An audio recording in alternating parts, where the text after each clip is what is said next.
And now, the news. And in this week's edition, BMW won't learn their lesson, VW Group gets kids in their factory, and the Ford Transit. How is this thing still road legal? BMW is a company that makes me question my feelings very often, almost in a love-hate relationship kind of way. Now, I want to make it clear, I am not a BMW fanboy. I appreciate when they do good things, but I also think they can be a bunch of dicks at the best of times. So it stands to reason that when I see something good come out of BMW, it often gets followed up by something bad. For example, I like the fact that they pushed against the internal combustion ban for 2035 in the EU. But I hate the fact that they're making their EVs sound like some of the best sports cars from the last 20 to 30 years, lying to us in the process. This story falls somewhere in the middle. When I saw the headline, my immediate thought was, BMW are a bunch of dicks. The article was about how BMW says in-car subscriptions make sense. And knowing their history, like putting heated seats behind a subscription, my first reaction was anger and disappointment. I thought they'd learned their lesson. It turns out they have, but there's a bit of nuance to it. They're not completely right here, but they're not completely wrong either. What they've come out saying is that there are some features you might not want at the time of purchase, but may want to add later. Especially with things like driver assistance systems and real-time traffic information, there are ongoing costs. BMW has to buy that data and provide it to you. In those cases, I understand why they'd want to recover those costs. Otherwise, if you keep your car for the next 30 years, they may never make money on the car because you're using those services the whole time and they're paying for it the whole time. Say what you want, but that isn't a sustainable business model. The problem comes in when hardware is installed purely for a system and then blocked using software. You've paid for the hardware, but you're stopped from using it. That is where a subscription model becomes unacceptable. It is an issue if you've bought the hardware and then aren't given access to it, even if there are no meaningful ongoing costs.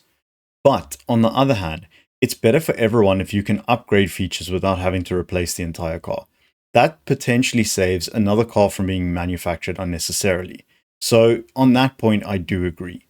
But just because BMW like to balance the good with the bad, you then go onto their online store and you see things like adaptive suspension being locked behind software blocks. There are also rumors that features like a 360-degree camera may become subscription-based.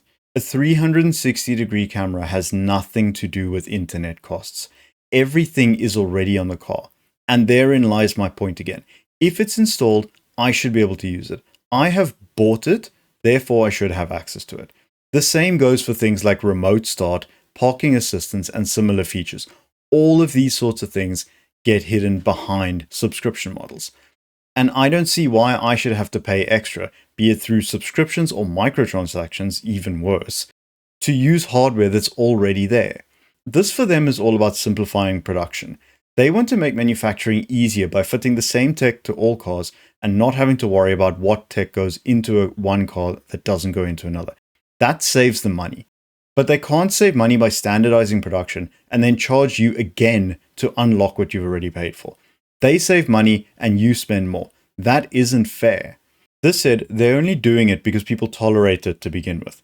Companies only respond to money. So if you don't like it, don't buy it. Don't encourage this kind of behavior. And the only way you can not encourage it is to make sure that they feel it through their wallets. It feels like every week this turns into an anarchist news roundup. But what else can you do? You can't just accept it. The only way to stop predatory behavior is to stop supporting it. So, to wrap up, if BMW is providing an ongoing service that costs them money like data, a subscription is understandable. But when it comes to simple features that are already on the car, charging extra to use them is unacceptable, especially when they're only there because BMW wanted to save money in production. Once again, we land here in the middle. Ongoing data services, fair enough. Locking hardware you already own, go to hell. The VW Group is having a bit of an identity crisis at the moment. Who am I? It started with Volkswagen not knowing what to name their electric vehicles. The original plan was to put ID in front of a bunch of numbers and call it a day. So ID3, ID4, ID5, and so on. Then they realized it wasn't very catchy and it wasn't really landing with the general public. So they changed strategy and started using names like ID Polo and ID Golf to make it obvious which EV maps to which internal combustion equivalent. Now Audi is the next VW Group brand having a full-blown panic attack. I want to cut myself. Okay.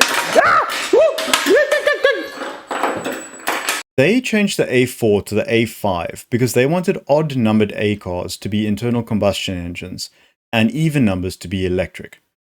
All that did was confuse everyone. People who understood Audi's naming structure were left wondering why one car was being renamed into a name that already existed. And people who didn't care about Audi naming conventions in the first place didn't understand why choosing an A4 versus an A5 or an A6 versus an A7 would make any difference in powertrain.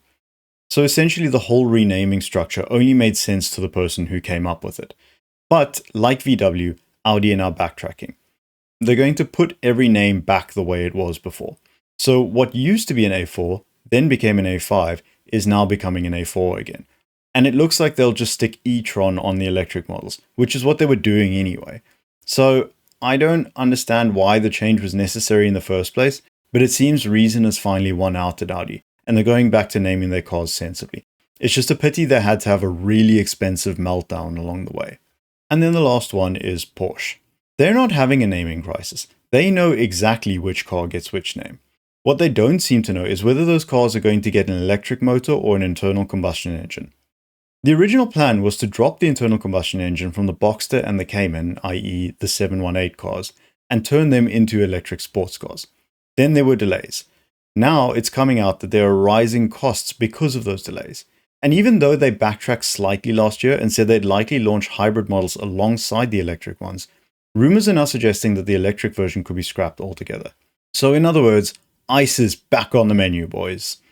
Taking a wider look at the situation, it looks like this is tied to a new CEO coming in. The old CEO got seen to at the end of last year, and the new guy's job is to turn things around, with Porsche, in their eyes, on the verge of begging on the streets for money that passers-by say will only be used on drugs. In terms of the Cayman, my assumption is he's walked in, seen a bunch of work not being done, and decided that if it's too difficult, they just won't do it. So hopefully that means people who like Porsches will actually be able to get the next generation of 718 and enjoy it the way baby Porsches were always meant to be enjoyed. And now for It Just Slipped Out, the segment where we note the recalls in the US and the EU for the past week. Given the sheer volume of recalls this week, I'm starting to think we need some kind of manufacturer recall leaderboard so we can track who does the worst job every year.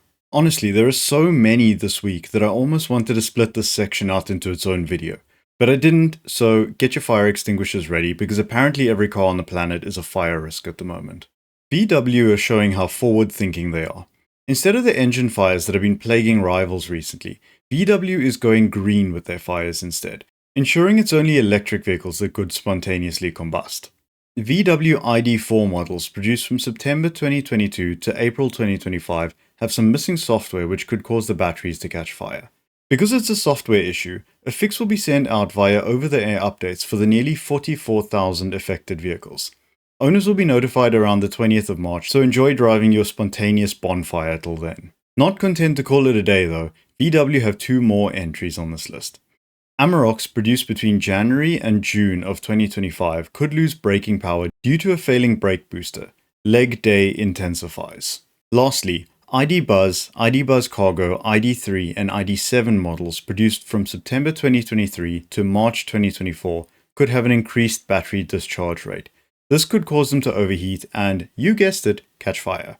BMW has taken over the shrapnel airbag title for this week, with 2, 3 and 4 series cars produced from February to April of 2014 having airbags that could either not deploy correctly in a crash or completely eject the whole unit. Once again, grenade airbags. Another entry on the BMW list is X3 models produced from June 2023 to November 2025. These may have steering sensor malfunctions, meaning the car could suddenly change direction without any driver input. Try to avoid roads lined with trees until you get it fixed. Sticking with airbags, Range Rover Evoques produced from 2019 to 2024 could tear their airbags in a crash. That means instead of shrapnel being sent at you, they'll send hot gases instead, causing burns to your face on top of whatever accident damage you just picked up. Apparently the guy installing rear door pins for Nissan took leave, because Townstar XFK models produced from 17 to 19 October 2024 may have left the factory without door pins. I don't understand how it took over a year to find this issue, especially when the safety risk is that the rear doors could fall off. Also, if this sounds vaguely familiar, it's because this same vehicle had issues with its rear door strikers that were reported 2 weeks ago. Maybe if you have one of these, just get every part of the rear door assembly checked out. I feel like I'm repeating myself. I'm going to sum this up and say Stellantis vans have wheels that fall off. Because 2 weeks ago we had the Peugeot and Citroën vans, and now this week it's the Opel equivalent. E-combo models produced from September 2023 to September 2025 may have wheel bolts loosen or detach while driving. Same old, same old. And keeping with the Stellantis theme, I'm going to save some time and just list all of the Stellantis models affected by this next issue. Vehicles fitted with a DV5R engine may experience a fuel leak, and that could cause, you guessed it, a fire. Production dates vary, but all are contained within the dates of July to October of 2025. Here's the list of the affected models. Fiat Doblo, Fiat Scudo, Peugeot 308 V3, Peugeot Expert, Peugeot Rifter, Peugeot Partner, DS4 V2, DS7 Crossback, Citroën Berlingo, Citroën C5 Aircross, Citroën Jumpy, don't ask why the name because I don't know either, Opel or Vauxhall Astra L, Opel Combo, and Opel Vivaro. Lambo are returning to their roots by making exciting vehicles that catch fire. This time it's the Urus. Models produced from October 2024 to September 2025 may not have the fuel pump properly fastened to the cylinder head. Blah blah blah, engine fire. Chrysler is recalling over 456,000 vehicles because of an issue with the towing module. Long story short, there's something not right with it, which could cause a trailer to lose both lighting and brakes. Affected models include what I can only assume is everything they sell. Here's the list. 2024 to 2026 Jeep Wagoneer S, 2025 to 2026 Ram 1500 pickup, 2500 pickup, 3500 pickup, 3500 cab chassis, 4500 cab chassis, and 5500 cab chassis. Oh, and all Jeep Grand Cherokees from 2026. Affected owners will be notified around the 24th of March. And last on the list, never to disappoint, we have Ford. To start this off, can we just all agree that a Ford Transit is no longer a good, reliable vehicle? This is the third week in a row there's been a recall on it, which means it's just a rolling death trap. Some Transit models produced from 2023 to 2024 may have an engine cross member that isn't secured. Now, they say it means that the engine could shift and cause a loss of power or a brake failure, but correct me if I'm wrong. The cross member is what holds the engine in the vehicle. So, to my mind, yes, you could lose power, because you're losing the whole damn engine. Owners will be notified around the 20th of February, and affected vehicles are already searchable on the NHTSA's website using the VIN number. I don't know if I have the strength to do this anymore. Ford e-Transit models produced this year are, guess what? Trying to kill you. Certain models are missing washers inside the battery pack, which could cause arcing and lead to a fire. Apparently they just couldn't let VW be the only ones this week with a battery fire. Except where with VW it was a line of code that's trying to kill people, Ford said, "Hold my American cheese," and did it with a washer. Affected owners will be notified sometime around the 9th of February, so basically today. And again, use your VIN to see if your specific death trap is NHTSA famous. Now, this got me wondering, should we have seen all of these Ford fires coming? Because I just realized that Ford and fire share the same starting letters, and they're the same length, and D and E are one letter apart in the alphabet. And if you consider the order of vowels in the alphabet, it goes A, E, I, O, U, which puts I and O right next to each other. It was right in front of us the whole time. And that is the end of the news.